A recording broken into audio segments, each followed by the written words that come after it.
ഇന്ന് fact check കിടക്കുന്നത്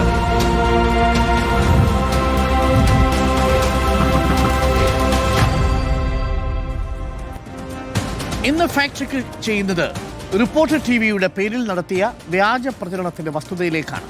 ആദ്യം ആയിരക്കണക്കിന് പ്രേക്ഷകർ ഒരു വ്യാജ വാർത്താ കാർഡ് ഇന്ന് ഷെയർ ചെയ്തതായി കാണുകയുണ്ടായി. അതാദ്യം നമുക്കൊന്ന് കണ്ടുവരാം.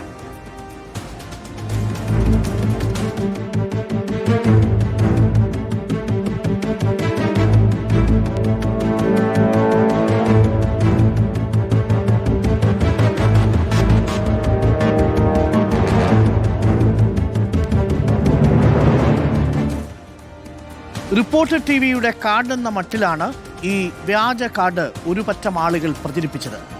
യഥാർത്ഥത്തിൽ എന്താണ് വസ്തുതയെന്ന് നമുക്ക് നോക്കാം. ആദ്യം ആ കാർഡ് നമുക്ക് കാണാം.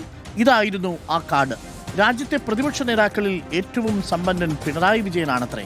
566 കോടിയാണ് പിണറായിയുടെ ആസ്തിയെന്നും റിപ്പോർട്ടറിന്റെ ലോഗോ പതിപ്പിച്ച് റിപ്പോർട്ടറിന്റെ ഏകദേശം ഫോണ്ടിന് സമാനമായ രീതിയിലുള്ള ഒരു കാർഡാണ് ഇറക്കിയത്. ഈ കാർഡാണ് ചില ആളുകൾ വ്യാപകമായി ഉപയോഗിച്ചത്. ഇനി യഥാർത്ഥത്തിൽ ഈ കാർഡിൽ പറയുന്നത് വസ്തുതയാണോ എന്ന് നമുക്കൊന്ന് പരിശോധിക്കാം. 566 കോടി രൂപയുടെ ആസ്തി പിണറായി വിജയനുണ്ട് എന്നുള്ളതാണ് പ്രചരണം. അത് വസ്തുതയല്ല. പ്രേക്ഷകർ ഇപ്പോൾ സ്ക്രീനിൽ കാണുന്നത് തിരഞ്ഞെടുപ്പ് സമയത്ത് പിണറായി വിജയൻ കൊടുത്ത നാമനിർദ്ദേശ പത്രികയ്ക്കൊപ്പം കൊടുത്തിരിക്കുന്ന അഫിഡവിറ്റാണ്, സത്യവാങ്മൂലമാണ്. ഈ സത്യവാങ്മൂലത്തിൽ സമ്പത്തിനെ കുറിച്ചുള്ള എല്ലാ വിവരങ്ങളും കൃത്യമായി പരാമർശിച്ചിട്ടുണ്ട്. നമുക്കതൊന്ന് കാണാം. സ്വന്തം വരുമാനവും തൻ്റെ മുഴുവൻ ആസ്തിയും 45,35,620 രൂപയാണ്. മുഖ്യമന്ത്രി പിണറായി വിജയന്റെ സ്വന്തം ആസ്തി 45,35,620 രൂപ. ഭാര്യ കമലയുടേത് 60,58,442 രൂപയാണ്. രണ്ടും കൂടെ കൂട്ടിയാൽ 1,05,94,062 രൂപ മാത്രമാണ് മുഖ്യമന്ത്രി പിണറായി വിജയന്റെ ആകെയുള്ള ആസ്തി. മുഖ്യമന്ത്രി പിണറായി വിജയന്റെയും ഭാര്യയുടെയും കുടുംബത്തിന്റെ മൊത്തം ആസ്തിയാണ് 1,05,94,062 രൂപ.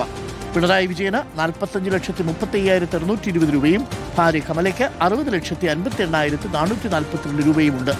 1 കോടി രൂപയാണ് ആസ്തി എന്നിരിക്കെയാണ് 566 കോടി രൂപയാണ് പിണറായിയുടെ ആസ്തി എന്ന മട്ടിൽ റിപ്പോർട്ടറിന്റെ ലോഗോ ഉപയോഗിച്ചുകൊണ്ട് വ്യാജ കാർഡ് ഇറക്കി പ്രചരണം നടന്നത്. വസ്തുതയേ അല്ല എന്നതാണ് പ്രേക്ഷകരെ അറിയിക്കാനുള്ളത്.